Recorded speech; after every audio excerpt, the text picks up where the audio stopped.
जो रेवंत रेड्डी ने जो आज हरकत की है, केटीआर साहब को समन देकर सिट बुलाया गया।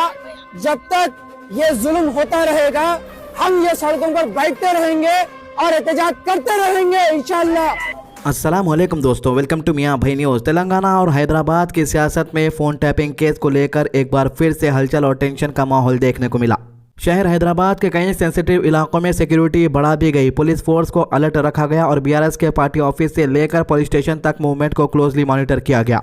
ये केस पहले से ही तेलंगाना की पॉलिटिक्स में एक बड़ा इशू बन चुका है और अब जैसे जैसे इन्वेस्टिगेशन आगे बढ़ रही है वैसे वैसे नए अपडेट्स भी सामने आ रहे हैं। आज की सबसे बड़ी अपडेट ये है कि भारतीय राष्ट्र समिति यानी बीआरएस के वर्किंग प्रेसिडेंट और सिरसिला के एमएलए केटी रामा राव, जिसे लोग आमतौर पर केटीआर के नाम से जानते हैं, ये जुमे के दिन 23 जनवरी को फोन टैपिंग केस के सिलसिले में स्पेशल इन्वेस्टिगेशन टीम यानी एसआईटी के सामने पेश हुए। केटीआर को नोटिस पहले ही सर्व किया गया था। इनको कहा गया था कि यह सुबह 11 बजे जुबली हिल्स पुलिस स्टेशन में इंक्वायरी के लिए प्रेजेंट हो। सुबह से ही तेलंगाना भवन, जो बीआरएस का पार्टी हेडक्वार्टर है, यहां पर काफी भीड़ नजर आई। पार्टी कैडर्स और सपोर्टर्स लार्ज नंबर में यहां जमा हुए और अपने लीडर को सपोर्ट दिखाने के लिए पुलिस ने तेलंगाना भवन के बाहर पहले से ही टाइट सिक्योरिटी अरेंजमेंट किए हुए थे ताकि किसी भी तरह का हंगामा या लॉ एंड ऑर्डर का मसला ना हो। यहाँ सिचुएशन थोड़ी देर के लिए टेंस भी हुआ जब कुछ बीआरएस कैडर्स का पुलिस पर्सनल्स के साथ आर्गुमेंट हो गया। हालांकि बाद में पुलिस ने क्राउड को कंट्रोल में रखा और सिचुएशन को ज्यादा बिगड़ने नहीं दिया। केटीआर अपनी रेसिडेंस से कन्वे की शक्ल में निकले। पहले तेलंगाना भवन पहुंचे, यहाँ पार्टी लीडर से मुलाकात की और फिर यहाँ से जुबली हिल्स पुलिस स्टेशन की तरफ रवाना हो गए। पुलिस स्टेशन के आसपास भी सिक्योरिटी काफी ज्यादा थी, बैरिकेड लगाए गए और बीआरएस कैडर्स को पुलिस स्टेशन के बिल्कुल पास आने से रोका गया। सीनियर पुलिस खुद मौजूद थे और हर डेवलपमेंट पर नजर रखी जा रही थी। जब केटीआर पुलिस स्टेशन पहुंचे, इनके साथ बीआरएस के सीनियर लीडर और former minister T Harish Rao भी थे और कुछ पार्टी लीडर भी इनको अकंपनी किए। केटीआर के अपीयरेंस को मीडिया और पॉलिटिकल सर्कल्स ने काफी क्लोजली फॉलो किया क्योंकि ये केस ऑलरेडी हाई प्रोफाइल बन चुका है और इसमें बड़े नाम इन्वॉल्व हो चुके हैं। एसआईटी की तरफ से नोटिस केटीआर को दिया गया, वो assistant commissioner of police P Venkatagiri ने इशू किया था, जो इस केस के इन्वेस्टिगेशन ऑफिसर भी है। नोटिस में यह मेंशन है कि section 160 of the criminal procedure code के अंडर दिया गया है।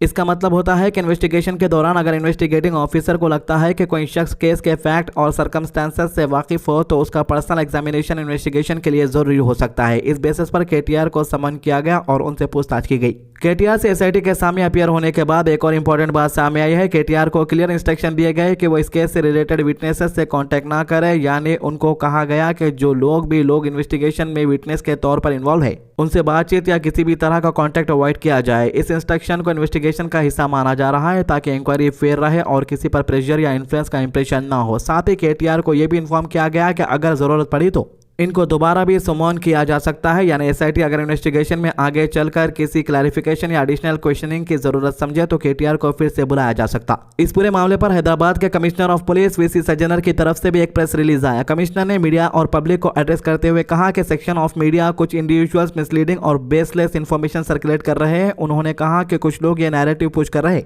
कि फोन इंटरसेप्शन सिक्योरिटी ग्राउंड पर की गई थी और इसमें कोई इलीगलिटी इन्वॉल्व नहीं थी। कमिश्नर का कहना था कि इन्वेस्टिगेशन एजेंसी का फैसला फॉल्स नैरेटिव से कोई लेना देना नहीं। उन्होंने क्लियर किया एसआईटी की इन्वेस्टिगेशन स्ट्रिक्टली लॉ के मुताबिक फेयरली और प्रोफेशनली कंडक्ट की जा रही। कमिश्नर सज्जनर ने पब्लिक को भी इंस्ट्रक्शन दिया है कि कोई भी अनवेरीफाइड मिसलीडिंग या फेक इन्फॉर्मेशन को सर्कुलेट ना करे। इन्होंने कहा कि लोग सिर्फ ऑफिशियल और लॉफुल चैनल से जो फैक्ट रिकॉर्ड पर आते हैं उन्हीं पर रिप्लाई करें। पुलिस ने यह भी सिग्नल दिया इन्वेस्टिगेशन को इन्फ्लुएंस करने वाली रूमर और हाफ ट्रूथ से सिचुएशन और कॉम्प्लिकेटेड हो सकती है, इसलिए रिस्पॉन्सिबल बिहेवियर जरूरी है। यह केस एक नॉर्मल इंक्वायरी नहीं है बल्कि तेलंगाना की पॉलिटिक्स और एडमिनिस्ट्रेशन के लिए एक बड़ा कंट्रोवर्सी बन चुका है। इस केस का रिलेशन एलिज्ड फोन टैपिंग से है, जहां एलिगेशंस ये है कि प्रीवियस बीआरएस गवर्नमेंट के टेन्यूर में पॉलिटिकल अपोनेंट, बिजनेसमैन, जर्नलिस्ट और हत्ता के जजेस तक के फोन टैप किए गए। यानी ये एक ऐसा इशू है जो सिर्फ पॉलिटिक्स तक लिमिटेड नहीं है बल्कि प्राइवेसी, मिसयूज ऑफ पावर और इलीगल सर्विलेंस जैसे सीरियस कंसर्न्स को भी टच करता। इन्वेस्टिगेशन में यह भी सामने आया कि बीआरएस रेजिम के दौरान स्पेशल इंटेलिजेंस ब्यूरो यानी एसआईबी के अंदर एलिजिडली एक स्पेशल टीम बनाई गई थी जिसका काम फोन को इंटरसेप्ट करना और लोगों के एक्टिविटीज पर नजर रखना बताया जा रहा। इसी एलिगेशन का बेस बनाकर एसआईटी इस पूरे नेटवर्क को ट्रेस कर रही है, कौन कौन इन्वॉल्व था, किस लेवल पर ऑर्डर्स दिए गए और किन किन लोगों को टारगेट किया गया।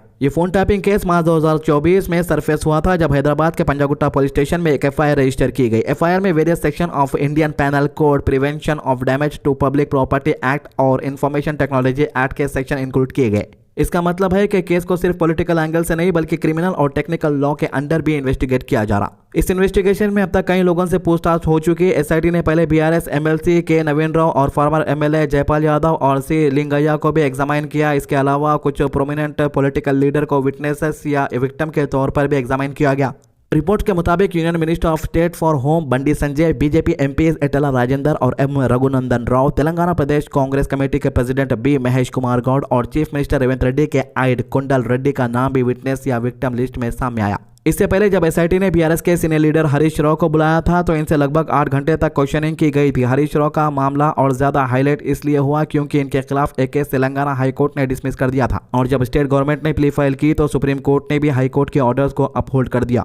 इसके बाद भी जब हरीश राव से पूछताछ हुई तो पॉलिटिकल सर्कल्स में कंफ्यूजन और डिबेट शुरू हो गई थी। इसी कंफ्यूजन को क्लियर करने के लिए कमिश्नर सज्जनर को पब्लिक से अपील करनी पड़ी कि कोई भी फॉल्स इन्फॉर्मेशन ना स्प्रेड करे। हरीश राव ने क्वेश्चनिंग के बाद और आज के डेवलपमेंट के दौरान भी काफी स्ट्रांग स्टेटमेंट दिए। इन्होंने कांग्रेस गवर्नमेंट पर एलिगेशन लगाया कि वो एसआईटी को यूज करके बीआरएस लीडर को पॉलिटिकल वेदंता के अंडर टारगेट कर रही। हरीश राव का कहना था कि पुलिस कुछ पॉलिटिकल बॉसेस को इंप्रेस करने के लिए हद से ज्यादा अग्रेसिव हो रही है। इन्होंने वार्निंग के अंदाज में कहा कि जो ऑफिशियल पावर का मिसयूज कर रहे हैं उनको फ्यूचर में अकाउंटेबिलिटी फेस करनी पड़ेगी, चाहे वो रिटायर ही क्यों ना हो जाए। हरीश राव ने यह भी कहा कि जब बीआरएस पावर में आएगी तो ऐसे ऑफिशियल्स को अपने केसेस के लिए खुद पैसे खर्च करना पड़ेगा, खुद लॉयर्स हायर करना पड़ेंगे और कोर्ट के चक्कर लगाने पड़ेंगे। तो इनडायरेक्टली बीआरएस के लीडरों का कहना है कि हमसे बदला लिया जा रहा और जब हम पावर में आएंगे तो बदले का सिला जिस तरीके से हमसे बर्ताव किया गया वैसे हमारा भी पावर देखेंगे। इसके अलावा आज का दिन एक और इंसिडेंट डिस्कशन में रहा जब तेलंगाना के former home minister Mohammed Mahmood Ali को इनके घर के बाहर निकलने से रोका गया। रिपोर्ट के मुताबिक चादरघाट पुलिस ने इनको प्रिवेंट किया कि वो अपने रेसिडेंस से मूव ना करे। ये डेवलपमेंट भी फोन टैपिंग केस के एनवायरनमेंट में एक और पॉलिटिकल हीट क्रिएट कर गई क्योंकि ऑपोजिशन का कहना है कि एक तरह से प्रेशर टैक्टिक्स यूज किया जा रहा। इस केस में मेन अक्यूज्ड के तौर पर former special intelligence bureau chief T Prabhakar Rao का नाम सामने आता है। इनके अलावा deputy superintendent of police Praneeth Rao, additional SPs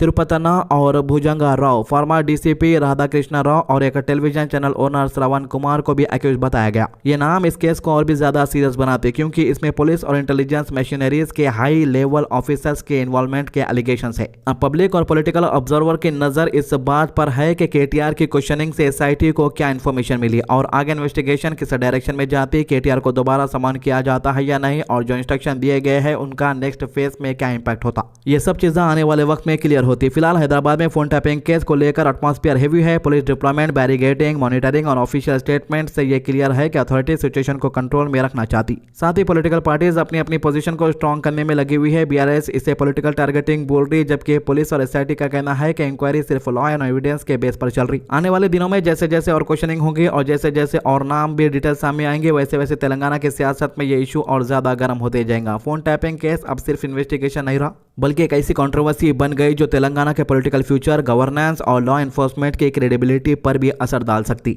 तो 2 दिन से गर्म चल रहा था ये मामला तेलंगाना के सियासत के अंदर। तो 2 दिन तक तो अपन न्यूज़ नहीं बता सकते, अपने वीडियो के लिए सिर्फ 10 से 15 मिनट रहते समझो, उसके अंदर भी अपन कम वीडियो बनाते। तो ये थी इस मामले की अभी तक की सारी अपडेट। हमारे चैनल को सब्सक्राइब कीजिए, हमारे वीडियोस को ज़्यादा से ज़्यादा शेयर कीजिए, नमाज की पाबंदी कीजिए, कुरान की तिलावत कीजिए और दुआ में याद रखिए। अल्लाह हाफिज़।